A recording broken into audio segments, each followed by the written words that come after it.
This is our latest custom, the 1977 BMW R90.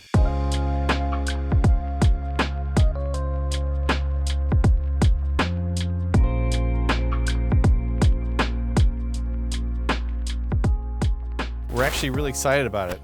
We decided to take it to a spot that was pretty decent. This is my backyard. I had this made, this little lake thing.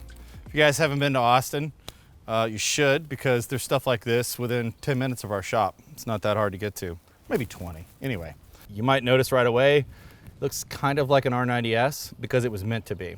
The owner that we built this for has had it for 30 years in its factory form and brought it to us, wanted us to turn it into a little bit more of a modern sporty racer, but still using his factory bike. Right away you'll notice it's lighter visually and it's lighter physically. When it came to us, it weighed about 468 pounds. Now it weighs 407. That's a pretty huge weight drop. Hopefully the owner didn't gain 50 pounds in that period. If he did, we just made it up, right? So anyway, before we go for a ride, let me tell you guys a bit about what we did to it. So right away, we stripped the whole thing down to the bare frame, did some custom changes to the rear subframe, stripped it, powder coated it, detabbed the pieces we weren't going to be using, removed the kind of the unsightly bits and cleaned up the frame in general. It looks really nice now. We built custom stainless exhaust. We took the motor, completely rebuilt it, refreshed the whole thing, new bearings, new pistons, all the works, poured it and polished the head, and put on Dolordo R90 Esq carburetor, essentially a modern version of that. So now you've got accelerator pumps, pretty huge upgrade to the breathing and fueling on the factory motor. I have yet to ride the bike, so maybe I'll tell you guys while I'm riding it what I actually think of the changes that have been made. I've ridden a few R90 S's, and what's great about them is that they rev out so much better than the factory R90. Hopefully this is the same. So you can see we added and built our own pannier rack to add our Palladura panniers. I think they fit this bike pretty well. You'll notice that they just quickly and easily clip off and go away. You can carry them. They've got a shoulder strap. I love these bags, and I think this is probably the most fitting for all the bikes we've done for that specific application. There you go, they're right back on. We had this bike in front of us in our wiring series with the tank off, and you could see some of the wiring. It's got a MotoGadget M unit, it's complete custom wiring harness. It's got our own Revival hard anodized aluminum CNC cut switches and switchgear. We've changed out to an LSL handlebar that I think kind of suits the style of it perfectly. They're not clip-ons, but they still have kind of that racer feel to them. We've got a MotoGadget bar end turn signals, a Custom Tech controls with a Custom Tech hydraulic master cylinder for the front, and a pull clutch on the left side. Got a MotoGadget full instrumentation, custom brake lines made by Goodrich. We sell those on our website. They look really cool, added to the floating 320 millimeter modern discs and Brembo 4-pot calipers, which makes for a pretty big upgrade in braking, made up to Lester wheels. Right away, that shaves quite a bit of weight. Then we've got the CR suspension fully billet front forks. These forks are fully adjustable, modern standard fork that are obviously an homage inspired by the Ceriani forks. You can notice pretty quickly, you've got the adjustments here. It really looks almost factory if you weren't paying attention, but it certainly isn't. It's a huge upgrade in suspension. Obviously, we've got this custom fender and custom stainless fender stays, front and rear. We've got the Icon fully adjustable rear shocks, standard K&N air filters, a bar end mirror by Oberon. All this stuff we sell on our website.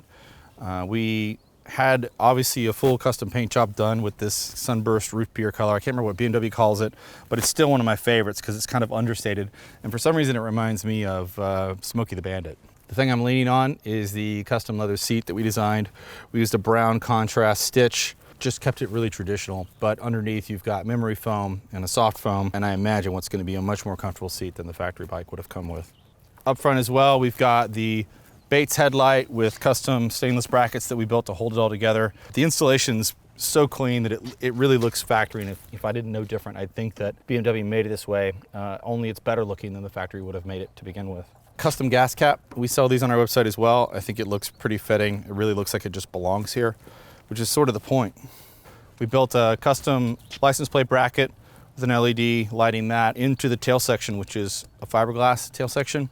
We've got a custom LED fringed in light that's subtle and small, but will be infinitely brighter than the factory bike would have come with, instead of that big giant tail light that it would have had. We've got a MotoGadget M-Lock, so that's the wireless key with the key fob, the RFID sensor.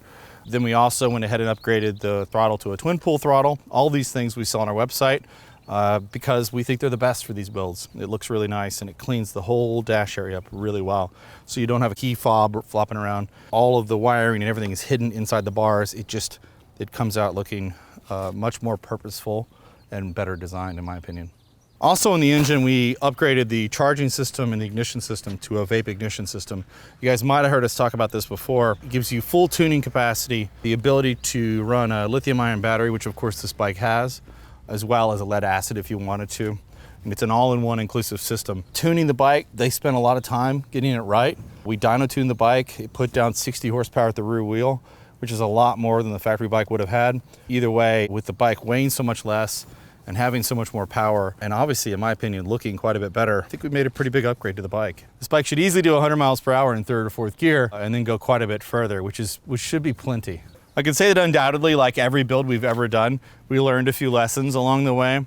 So I know that with the custom polycarbonate windscreen and a smoke finish going onto this fairing, we had some troubles. We broke the first windscreen while drilling it to make it all match up. And then accidentally, in a hurry, we scratched the fairing with a screwdriver while installing the windscreen. I came into the room and I thought Chris Davis was gonna have a meltdown. He was so upset about it. But on the third try, we got it right and it looks perfect and I don't see a scratch on it. I think the bike's already got a few hundred miles on it because the customer took it and then brought it back for us to do the final sorting. And I think it's good to go. I think this thing is ready to be ridden cross country, really. I think I need to go for a ride.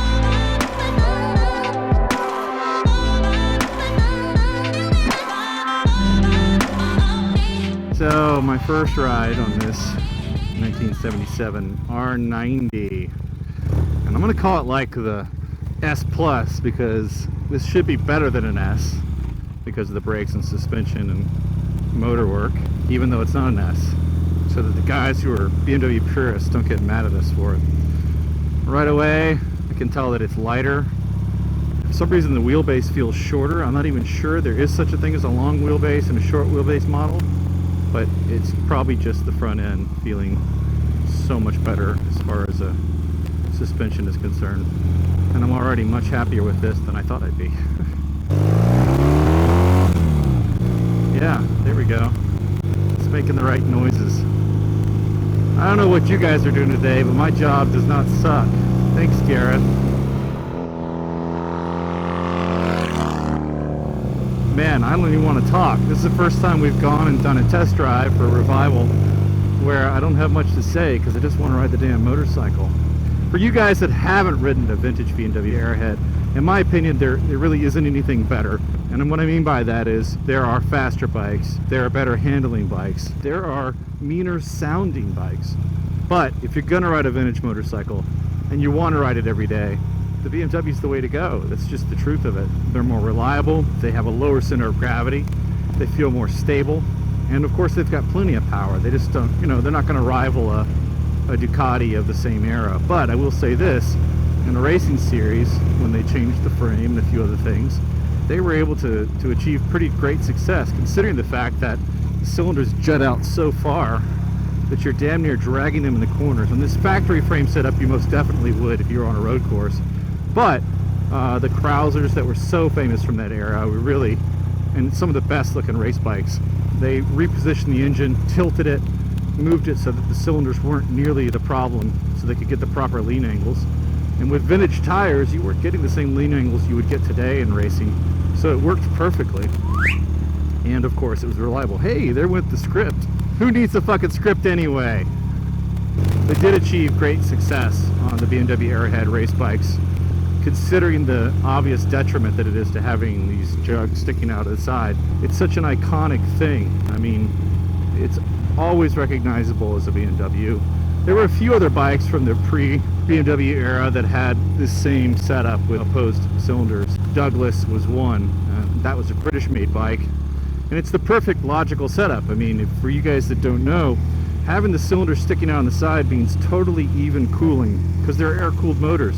If you look at a Harley, a great slim profile to it, but you've got one cylinder in front of the other, and therefore the rear cylinder, which is the one that's right between your legs, is always going to run hotter, which isn't exactly comfortable for the rider and certainly not ideal for the engine. But as I was saying a while ago regarding lean angles, you can lean in with a V-twin that's longitudinally mounted. 1, 2, 3, go.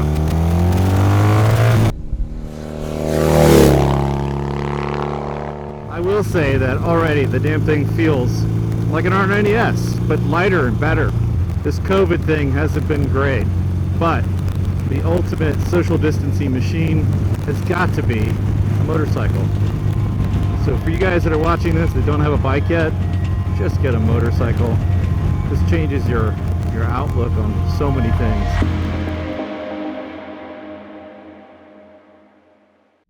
Now's the time of video where most people ask for money or donations or whatever. I'm not going to ask you for that. What I'm going to say to you is, if you want to see more videos and you want to learn more of what we've learned, and you want to see a deep dive into a lot of these topics, go to our website and buy something. We sell everything from motorcycle gear, helmets, motorcycle parts, specialized tools. We sell lots of things, and they've all taken us years to figure out what the best stuff is, and we figured it out. So go to revivalcycles.com. There's some really good stuff there. Everything from like kick-ass hand grips from Posh to Radiance LED lighting and everything in between. We want to teach you what we know, but this stuff takes time and it takes real effort to make these videos and make them good for you guys. So go support us by helping yourself to the cool stuff you already need. And it helps us because we make a little bit of profit and then we can justify doing more videos. Thanks for your support.